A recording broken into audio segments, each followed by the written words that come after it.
Very quickly, so there's also the bit about the speech of the vice president, now flag bearer of the MPP.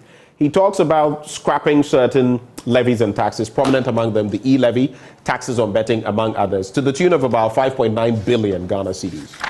The Guta president, Dr. Joseph Obeng, and you remember the TUC boss, when Mahama came through with his 24-hour economy, he said it was a game changer, and your party stuck to it. Well, guess what? For this bit on taxes, after the vice president was done, Dr. Joseph Obeng, Guta president, said he was excited by what the vice president had said, and that was the way to go. So e-levy and taxes on betting, among others, to go. He says national service will be optional. He says in terms of contracts, there will be transparency. They will be published publicly for public scrutiny, among others.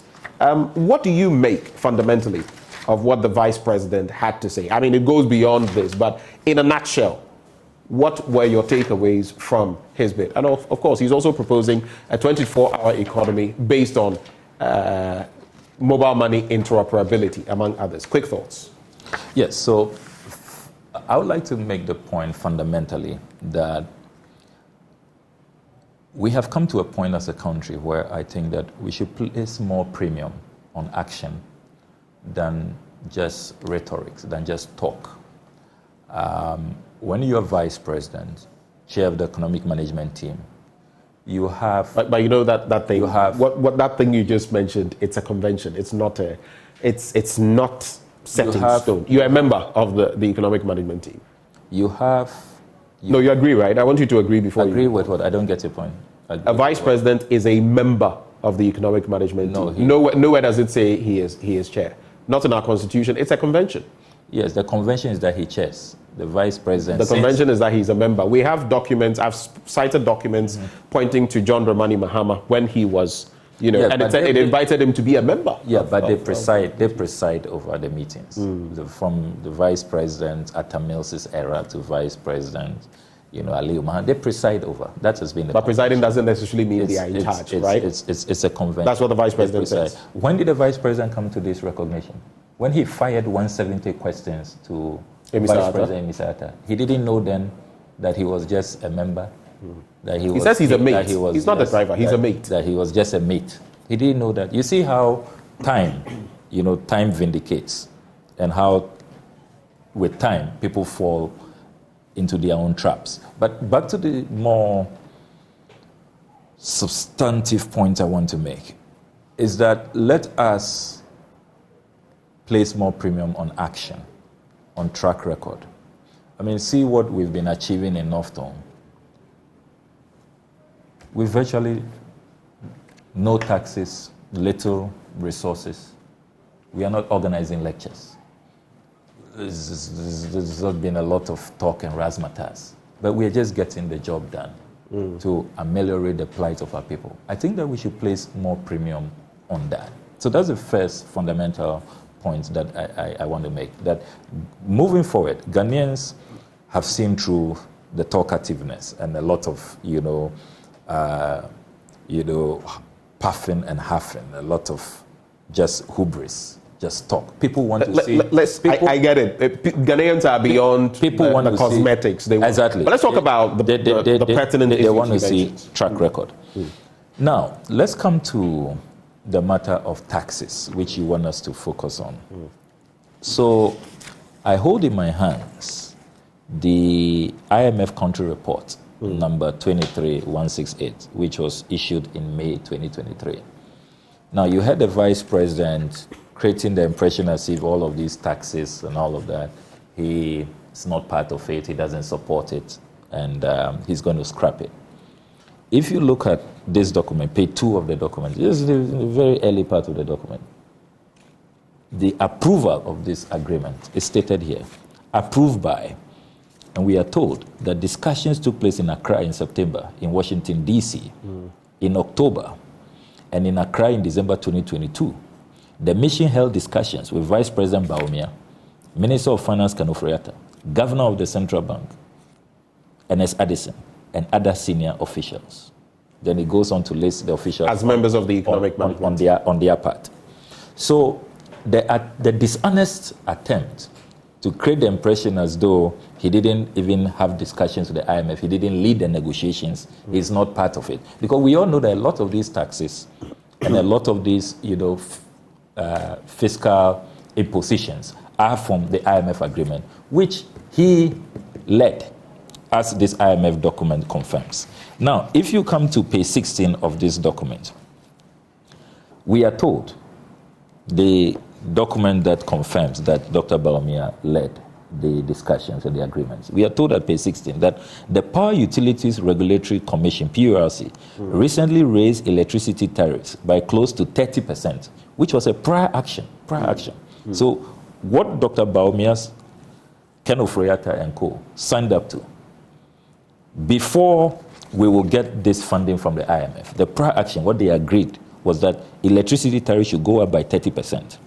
Then it continues, bringing the cumulative increase since mid-2022 to 57% to help reduce the cost recovery gap and limit this year's shortfall to around 2.7% of GDP, offsetting underlying upward pressures from a more depreciated exchange rate. Additional quarterly tariff adjustments will be implemented in 2023, and it's been going on already, to compensate for any exchange rate and price movements and to bring tariffs close to cost recovery levy, while efforts to improve operational efficiency of energy distribution as planned in the ESRP. So the dishonesty, if you come to page 13 of this agreement, again, the IMF reports that as part of measures to address the challenges with revenue mobilization, there's going to be a removal on all VAT exemptions, page 13 of the document. So the VAT on ECG, which had been exempted, they agreed. Dr. Bawumia, he's said that if it is still on the books in 2025, should he become president, he will scrap it. So why the dishonesty? Why did you sign us up to this? But he's saying he'll scrap it. Why did you agree? Same with the e-levy. Where was he when we opposed this, even went to court? Remember all the stalemate in parliament? But it's his administration in power. Did you want him to come out openly and say, I disagree with this fundamentally? So it's clear that Dr. Bawumia cannot be trusted. He meets with the IMF in secret, imposes these draconian taxes on us, these obnoxious taxes, this hardship on us, this agony, the anguish that we are going through, the suffering that we are going through. This is a man who not too long ago was talking about teachers are suffering, doctors are suffering, nurses are suffering, everybody is suffering. And see what he does in secret. Then he comes out, UPSA, and then is talking as if he's not part of it. I thank God for this IMF document, and I'm glad that the IMF keeps records. So I'm saying that he cannot be trusted. And I am very, very proud of my minority leader, the announcement he put out yesterday on your colleague Evans Mensah's show last night. Yes, that we have decided, as a matter of strategy, that since Dr. Bawumia now agrees with us, we are going to present a private member's motion to have all of these taxes repealed now.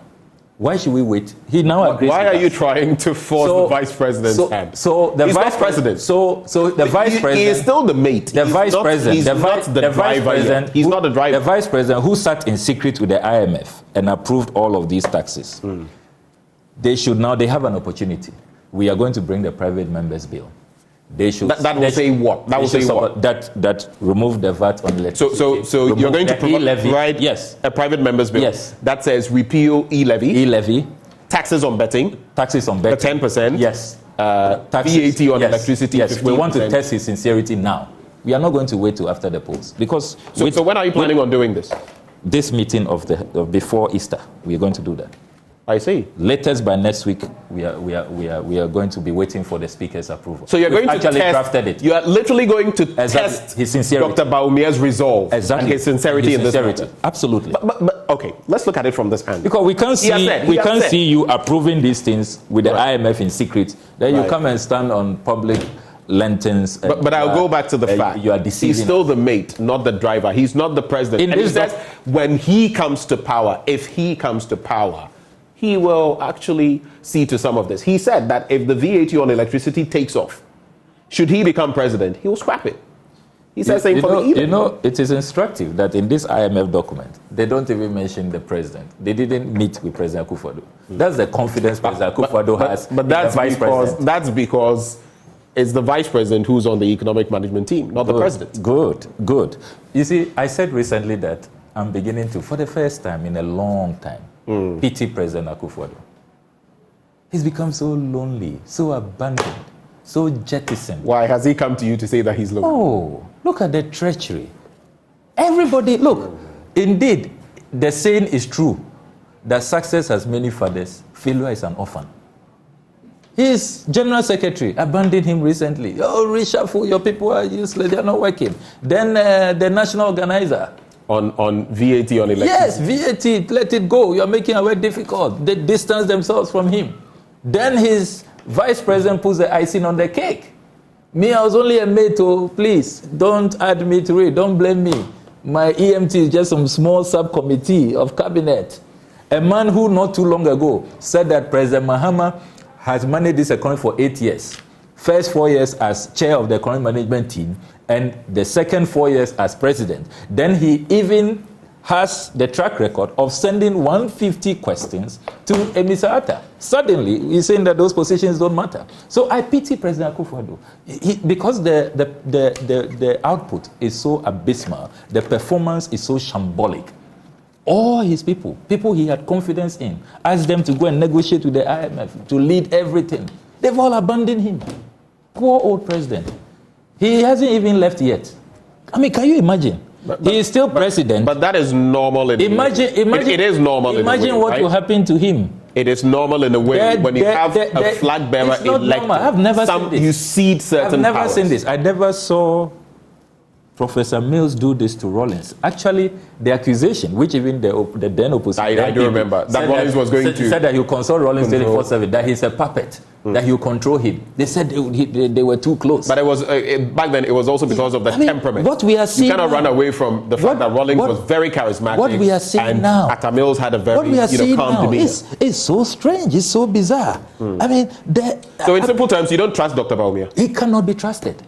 We've known already, even before all of this dishonesty is being exposed, that you can't take him. You remember all the things. So within this meeting of Parliament, you say by next week, right? Yes. Private members' bill to the effect that government, Dr. Bawumia, should go ahead. Now Dr. Bawumia agrees with us, so we want to test your sincerity and your resolve. All right. Why kill the people now? Let them I just suffer. want a clear list of the taxes. Yes. E-levy. E-levy will be on the list. ECG, 15%, VAT on electricity. Which some have actually said is 21.9%. Betting tax. What else? Yes, the emissions levy. The eco-levy, the emissions levy. Yes. Okay. It's all going to be there. All four of them are going to be in there. Yes. All right. Let's make tracks. We'll test their resolve.